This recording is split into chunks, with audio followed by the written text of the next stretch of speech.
Hi, this is Linda with TWC Pilates, and today we're going to talk about elbow pain. So any kind of elbow pain, typically medial elbow pain is referred to as golfer's elbow, and lateral elbow pain is referred to as tennis elbow. But this video will be helpful no matter what kind of elbow pain you have or wherever it is. So when a client comes in and they're talking about elbow pain, so maybe they're a golfer or they play tennis or pickleball, I always want to take a look a little deeper into the body and figure out why is the elbow hurting. So one of the things when we often go for treatment, what happens is they look only at the elbow. And then the elbow pain can take a lot longer to go away. Maybe it clears up, but it comes back because we want to get to the root cause of what is causing the elbow pain. So when I look at the body, I look at it as 3 quadrants. Quadrant 1 is your neck all the way down to the base of your pelvis. So it involves your neck muscles in the front and back. It involves your entire thorax, your entire midsection, as well as your pelvis and your glutes. So all of that is quadrant 1. Quadrant 2 is your arms. It is your legs, not including your hands or your feet, because quadrant 3 is our hands and our feet. So when someone comes in with an issue in quadrant 1, I always want to take a look at or quadrant 2, pardon me. I always want to take a look at what's happening in quadrant 1, because if they don't own some motion in quadrant 1, then the compensation happens in quadrant 3, and the impact and the injury will happen in quadrant 2. So let me explain. In the case of the golf swing, for example, if I'm to set up for my swing, and then I go into my rotation, if I don't have enough rotation available for me to be able to get my club back, so it requires strength in the obliques, strength in the lats, but also mobility, I lose all of my power as I swing through. So the power for the movement comes from quadrant 1. If you're throwing a ball, it's not the shoulder and the elbow. The power for the throw comes from quadrant 1. If you're swinging, say you're doing serving a tennis ball, we come up, the power for that serve is coming from your chest, your obliques, your pelvis for you to be in the swing. Backswing, same thing. As I step, if I'm not owning and exerting my power from quadrant 1, somewhere else there's going to compensate. So the compensation typically comes in the grip. So if you are gripping a golf club, for example, what happens if we don't have enough of this motion, we've got a restriction in 1, we're going to start to squeeze the club too tight. So in golf, typically what you're going to do is squeeze the pinky and the ring finger too tight. So let's do this together. Let your arms come down by your side. And you're going to squeeze, but I want you to squeeze more with the baby finger and the ring finger. And notice what happens. Notice when you're squeezing that what you'll feel is your triceps activate, you'll feel your lats activate, and you'll feel your pecs activate. If you're holding a racket, typically you squeeze more in the index finger and the middle finger. So go ahead and do that and squeeze them nice and tight. And here you'll feel the opposite. You'll feel your biceps engage, you'll feel your pecs engage, and you'll feel your neck engage. So when we are missing something here, we end up holding onto our tool too tightly, which is going to cause issues in quadrant 2. So with the golf swing, for example, if I'm here, and I know that I don't have enough rotation or strength, so range or strength, that I'm going to start to compensate. So say I can only get to here, I've got to start to bring my arms back, elbows back, and you may even be able to see your club behind you, which is not what we want to be able to do. And then if I don't have that power to come through the rotational force, watch, I'm going to start to lead with my elbow, my wrist will even cock, and now all the force is coming into my wrists and my elbows, as opposed to I'm here and now I can come and swing straight through because all that force closure is coming from my quadrant 1. When we set up for the golf swing, the first thing that happens is the head. So if I don't own what's going on in my neck, if I've got restrictions in my neck, I'm going to first of all create some tension here. Then what do we need to do? I need to turn and I need to look at where I'm hitting the ball.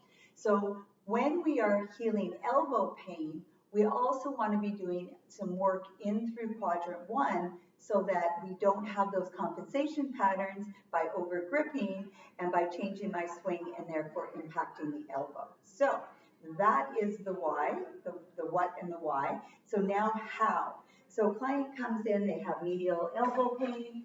I'm going to start looking at where they compensate. We'll for sure be doing assessments on rotation. I'll be doing assessments on how does their neck feel. Does their neck feel tight when they tilt it? Does their neck feel tight when they turn? So I want to take a look at what's going on because if you're not assessing, you're guessing. So always assessment. But the plan that I'll follow around that assessment with customization is the first thing I want to do is release any tension that's causing restriction. So this is a tennis ball, you can use a lacrosse ball, you can use your hands, but you just want to go through first and you want to relax the tension around the elbow. So you can take that ball and just press in and rub, you can twist, you can use your hand to release tension as well. So whatever you've got, whatever your tool is, maybe it's a massage tool, but you want to go in and you want to release the tension above and below the elbow. Next, we want to release tension in the pec. So I'm going to take the ball, or I can take my hand, and we want to release the tension in the pec major, pec minor, all this area between your sternum, your collarbone, and your shoulder. So we want to get in there. Always do both sides. So you're going to release both sides around the forearm, right? Getting in there with the ball or your hands, massaging that area, taking the ball into your pecs. Good, and I'm moving through this a little quicker than what I would do with a client, but it doesn't take long to release a muscle. And then we want to release the lat. So you can take the ball to release your latissimus dorsi. I personally, if I'm treating myself, I like to use my foam roller, so I'll just show you what I do there. So I do a whole technique with the mouth roller and the mouth form technique, but just for a lat release, I'm going to take the roller, put it just below bra line, and then as I pump my legs, the roller is going to tip back just enough so I'm on my lats. I bring it up, and I'll do a few passes just to get that lat release. Good, and we do both sides. Not always both sides. So I might do 2, 3, or 4 passes depending on what feels good. And if you're watching this and you're a client, this is also for you to follow along so that you can do this as your home practice. I always give home practice because it's those daily habits on a consistent basis that really makes the change.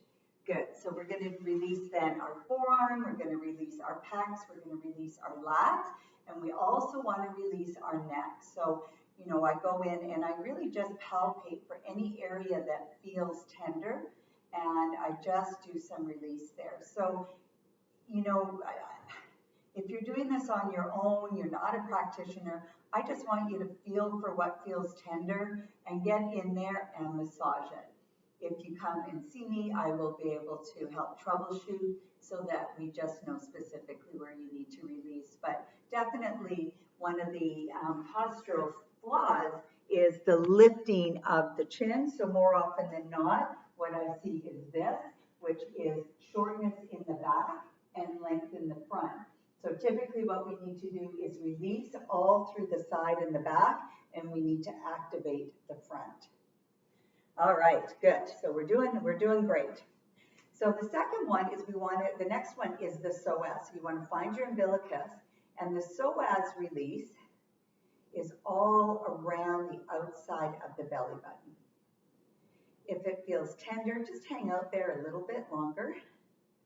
Just releasing the psoas. So the psoas is a very large muscle that inserts from thoracic 11 and 12 all the way onto each vertebra. It literally comes through the body and inserts in the front of the hip. So if we are tight in this area, it's going to restrict our ability to move our rib cage. So we want to release, and that is by circling around your umbilicus right here. Good. And we also want to release our obliques and our quadratus lumborum. So our obliques, they connect our ribs to our pelvis from the front, the side, and the back. So if that's super tight, you can just tap under the ribs. Then again, that connection from the ribs to the pelvis, if these muscles are tight, then it's going to restrict your ability to move your rib cage independent of your pelvis, and your pelvis independent of the ribs. So that's one of the assessments I'll do with my golfers is, can you move your ribs and keep your pelvis still in a rotation? And can you move your pelvis and keep your ribs still? So we just want to tap and release.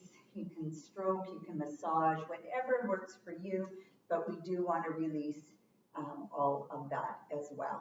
Good. Okay. So that is our release. Now we want to activate.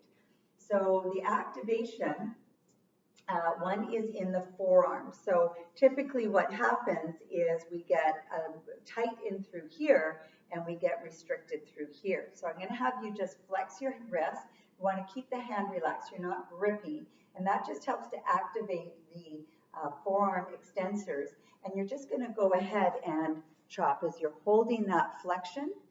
You're just going to go ahead, and this in itself can give quite a nice release to the elbow. Always do both sides, so we flex, not gripping too much through the hand, but holding that flexion in the wrist. Good. That feels good.